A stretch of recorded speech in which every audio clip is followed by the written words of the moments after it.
அஸ்ஸலாமு அலைக்கும் வரஹ்மத்துல்லாஹி வபரகாத்துஹு. இது நாங்கள் பண்ண போகிறது போட்டி சால்னா. போட்டியை நல்லா முதல்ல வாஷ் பண்ணிவிட்டு ஒரு ஸ்பூன் இஞ்சி பூண்டு பேஸ்ட்டு, ஒரு சின்ன ஸ்பூன் மஞ்சள் தூள் போட்டு ஒரு 2 டம்ளர் தண்ணி, இந்த டம்ளரில் ஒரு 2 டம்ளர் தண்ணி போட்டு நல்லா வேக வைக்கணும். ஒரு கடாயில் எண்ணெயை ஊற்றிக்கணும்.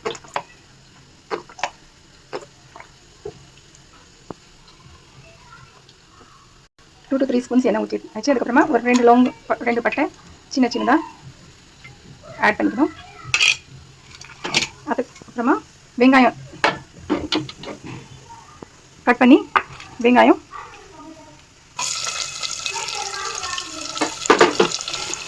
போட்டு நல்லா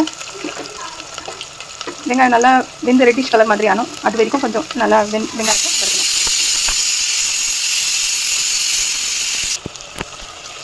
வெங்காயத்தை நல்லா வதக்கணும். கலர் சேஞ்ச் ஆகிற வரைக்கும் நல்லா வதக்கணும். பாருங்கள், அப்படி பக்கத்தில் குக்கரில் போட்டி வெந்துட்டுருக்கு. ஒரு 6 to 7 விசில் வர வரைக்கும் அது இருக்கணும். வெங்காயம் இந்த மாதிரி ரெட் கலரில் வதக்கிட்டப்புறமா ஒரு 2 டொமேட்டோஸ் ஆட் பண்ணி அதுவும் கூட சேர்த்து நல்லா வதக்கிக்கணும். அதுக்கப்புறமா கொஞ்சம் ஒரு 50 கிராம்ஸ் அளவுக்கு கடலைப்பருப்பு நல்லா வாஷ் பண்ணிக்கோங்க. 2 வாட்டரில் வாஷ் பண்ணிவிட்டு அதுவும் ஆட் பண்ணிக்கோங்க. போட்டி 5 to 6 விசில்ஸ் வந்தாச்சு. இது ஆஃப் பண்ணிடுங்க. கடலைப்பருப்பு போட்டு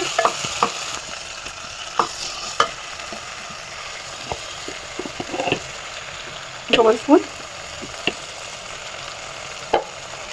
இஞ்சி பூண்டு பேஸ்ட்டு போட்டு அதுவும் நல்லா வதக்கிக்கோங்க. ஸ்மெல் போகிற வரைக்கும்.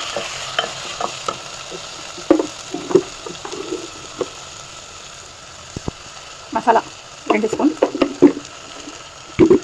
மசாலாவும் தனியா சேர்த்து அரைச்சி வச்சுருக்கு 2 ஸ்பூன் சேர்த்து நல்லா அந்த மசாலாவோட அதில் இஞ்சி பேஸ்ட்டு வாசனை போகிற வரைக்கும் நல்லா வதக்கிக்கோங்க.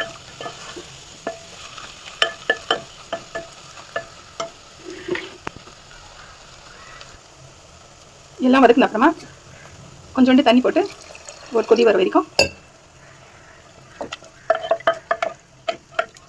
கொஞ்சோண்டு தண்ணி போட்டு ஒரு கொதி வரட்டும். அதுக்கப்புறமா வந்து அந்த குக்கரில் நாங்கள் போட்டி வேக வச்சுருக்கோமே அந்த குக்கரில் மாற்றிடணும்.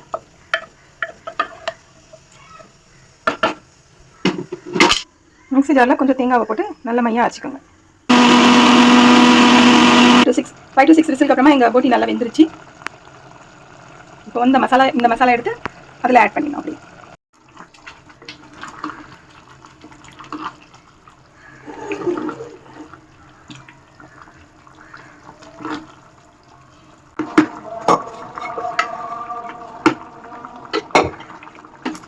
இப்போ நாங்கள் அந்த அரைச்சி வச்சுருக்க தேங்காவையும் அதில் ஆட் பண்ணிடணும்.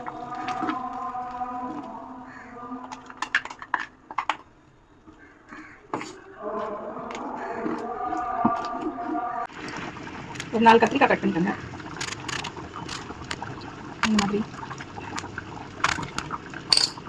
இந்த மாதிரி ஸ்கொயராக கட் பண்ணிவிட்டு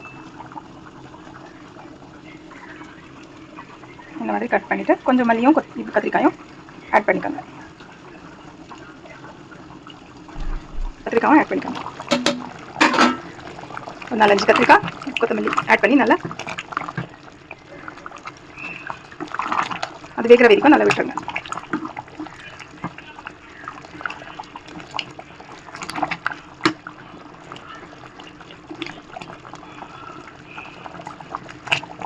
அது நல்லா வெந்துட்டு இதுவும் நல்லா கொஞ்சம் கிரேவி கம்மியாகி சுண்டிட்டு வர வரைக்கும் கொஞ்சம் ஆட்டிகிட்டே இருங்க. கொஞ்சம் நேரத்துக்கு ஒரு வாட்டி. போட்டி சால்னா ரெடி ஆயிடுச்சு. சர்வ் பண்ணலாம். இப்போ சாப்பிட்லாம். இது என்னோட நானி, மை கிராண்ட்மா, அவங்களோட ஃபேவரட் டிஷ் இது. அவங்களுக்கு 105-4 வயசு இருக்கும். இப்போ தான் 15 days before I have lost her. இது அவங்களுக்கு ரொம்ப பிடிச்ச டிஷ். லைக் அண்ட் ஷேர் பண்ணுங்கள் கண்டிப்பாக.